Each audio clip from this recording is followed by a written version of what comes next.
बिस्मिल्लाहिर्रहमानिर्रहीम अस्सलाम वालेकुम। देसी चस्का चैनल वेखण वालिਆਂ ਨੂੰ खुश आमदीद। मेरी यूट्यूब फैमिली ਦਾ ਕੀ ਹਾਲ ਹੈ। मैं उम्मीद करनी हाँ कि तुसी सब खैरियत नाल होवोगे। अल्लाह तुहानू खुश और आबाद रखे, आमीन सुम्मा आमीन।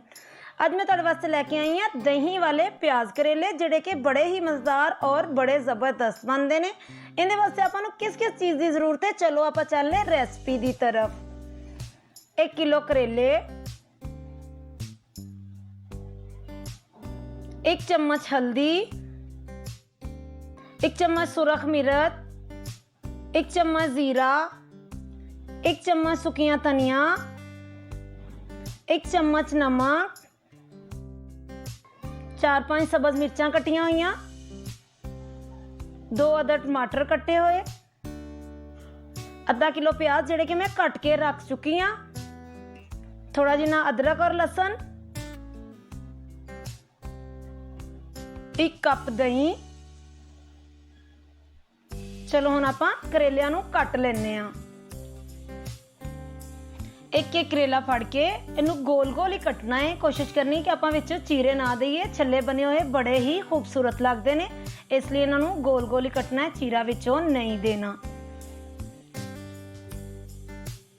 वेख सकते हो पूरा करेला मैं बिल्कुल गोल ही कटिया। हुण एक पढ़ांगी इस तरह पीस, उहदे विचों बीज कढ लवांगी। कोशिश करनी है कि टोटली बी आपां विचों कढ लईए, कोई बी विचों ना रह जावे।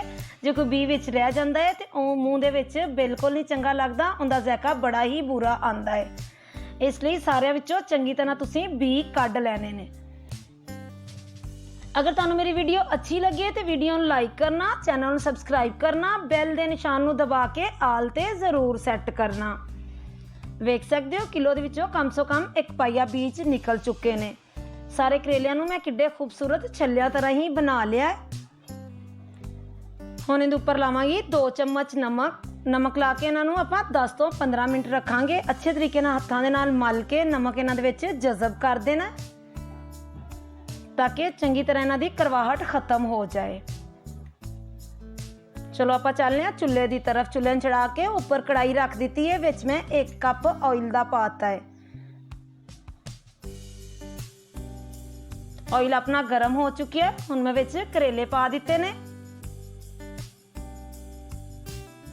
कोशिश करनी है कि थोड़ी हल्की आंच ते इन्हां नूं तलो, क्योंकि आपां ब्राउन करना है इन्हां नूं। तेज़ अग ते जल्दी ब्राउन हो जाएंगे, लेकिन इन्हां दी करवाहट खत्म नहीं होएगी, इसलिए थोड़ी हल्की आंच ते इन्हां नूं ब्राउन करना है।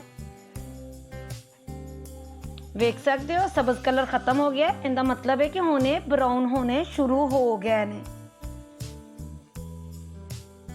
आहिस्ता आहिस्ता इस तरह लाई जाना है ताकि चंगी तरह ब्राउन हो जान। वेख सकते हो माशाल्लाह किड्डे अच्छे और किड्डे सोहने लग रहे हैं। फुल ब्राउन तकरीबन हो चुके हैं। हुण इन्हां नूं मैं प्लेट च कढ लैनी आ। इंज क्रिस्पी लग रहे हैं कि खड़क रहे हैं। ऑयल तुसी चेंज नहीं करना, उस ऑयल दे विच ही मैं प्याज पा दिते ने। तकरीबन इन्हां नूं 1 तो 2 मिनट हिलावांगे, थोड़े जिन्ने नरम हो जाएंगे तो फिर आपां इहदे च मसाला पाने आ।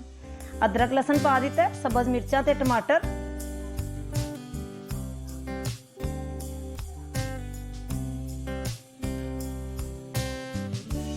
एक कप दही जिहड़ी कि मैं तुहानूं विखाई सी,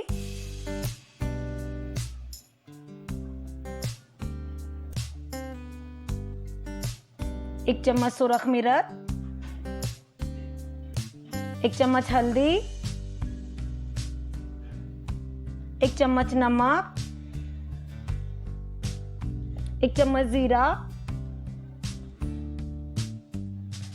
1 चम्मच सुखियां धनिया,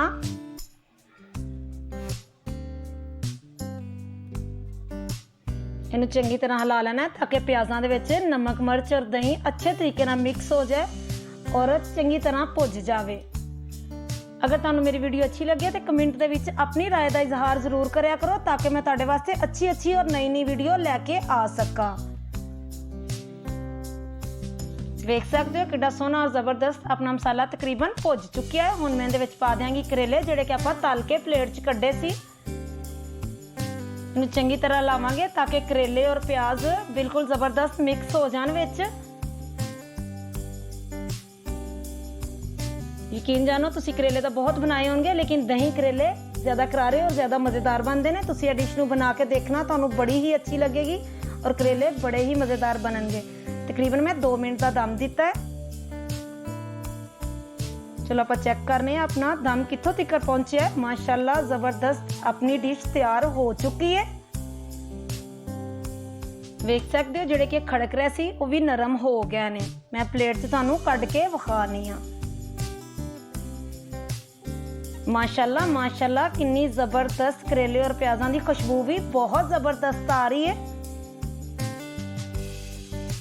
माशाल्लाह ज़बरदस्त डिश तैयार हो गई। फिर मिलांगे एक नई वीडियो दे नाल। बाय बाय, अल्लाह हाफिज़।